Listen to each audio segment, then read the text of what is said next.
মালদায় পরপর তৃণমূল নেতা তৃণমূল কর্মী খুন এবং তারপরে মালদা পৌঁছলেন রাজ্য পুলিশের ডিজি রাজীব কুমার। আজ তিনি সকালে মালদার এসপি অফিসে যান এবং সেখানে নিহত তৃণমূল নেতা দুলাল সরকারের স্ত্রীর সঙ্গে বেশ কিছুক্ষণ কথা বলেন ইংরেজ বাজার থেকে। পরে তিনি যান কালিয়াচকে। পরপর আমরা দেখেছি মালদায় যেভাবে তৃণমূল নেতা এর আগে দাপুটে তৃণমূল নেতা দুলাল সরকার তিনি খুন হন এবং তার ঠিক 12 দিন পরেই আমরা দেখি এক তৃণমূল কর্মীকে কুপিয়ে খুন করা হয় এবং দুটি ঘটনাতেই আমরা দেখতে পাচ্ছি যে যারা দুষ্কৃতী তারা কিন্তু অধরা।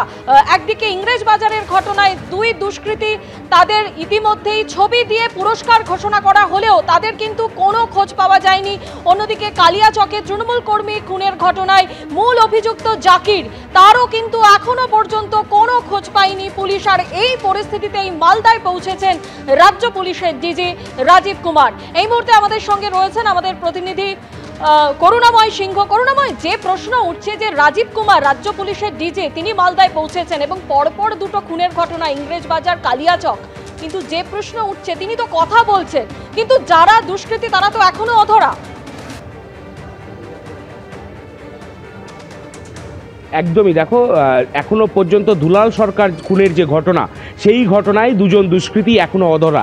বাবলু যাদব, রোহন রজক, এই দুজনের জন্য পুলিশ পুরস্কার ঘোষণা করেছে কিন্তু এখনো পর্যন্ত পুলিশ এই দুজনকে গ্রেপ্তার করতে পারেনি এবং এই দুজন গ্রেপ্তার হলেই পুলিশের আধিকারিকরা মনে করছেন অনেক তথ্য বেরিয়ে আসবে দুলাল সরকার খুনের ঘটনায়, কিন্তু এখনো পর্যন্ত এই দুজন অধরা। অন্যদিকে কালিয়াচকের ঘটনা যেখানে তৃণমূল কর্মীকে নৃশংসভাবে খুন করা হলো সেই ঘটনাতেও মূল অভিযুক্ত জাকির শেখ এখনো অধরা ফেরার রয়েছে এবং এই পরিস্থিতিতে রাজ্য পুলিশের ডিজি রাজীব কুমার তিনি মালদায় এসে পৌঁছন। সকালে দীর্ঘক্ষণ তিনি জেলা পুলিশ সুপার অফিসে বৈঠক করেন। তোমাকে বলে রাখি সেখানে দুলাল সরকারের স্ত্রী চৈতালি সরকারকেও ডাকা হয়। সেখানে 30 মিনিট চৈতালি সরকারের সাথে কথা বলেন রাজ্য পুলিশের ডিজি। এরপর চৈতালি সরকার বেরিয়ে যান এবং ডিজি মালদা থেকে বেরিয়ে কালিয়াচক থানায় যান। সেখানেও কালিয়াচক থানার যারা আধিকারিক রয়েছেন তাদের সাথে কথা বলেন এবং তারপর তিনি এই মুহূর্তে কিন্তু এখানে এসেছেন সার্কিট হাউস, সেই মালদা সার্কিট হাউস সেখানে তিনি রয়েছেন এবং তোমাকে বলে রাখি এখানে কিন্তু কৃষ্ণেন্দু নারায়ণ চৌধুরীকে ডেকে পাঠানো হয়েছিল, ইংরেজ বাজার পৌরসভার চেয়ারম্যান তিনি বেশ কিছুক্ষণ তার সাথেও কথা বলেন। যদিও কৃষ্ণেন্দু নারায়ণ চৌধুরী দাবি করছেন যে তিনি এসেছিলেন এখানে এবং তার সাথে ডিজির শহরের নিরাপত্তা ব্যবস্থা আরও সিসিটিভি বাড়ানো যায় কীভাবে সেই সব বিষয় নিয়ে কথা হয়েছে।